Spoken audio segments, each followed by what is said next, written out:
Hey guys, so quick video for you. If you want to crossplay the Crew 2, the important thing to know is that it's going to work for PS5 and PS4, but other than that, no.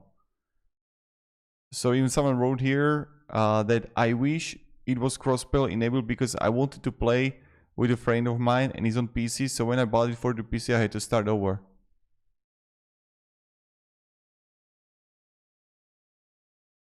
So yeah.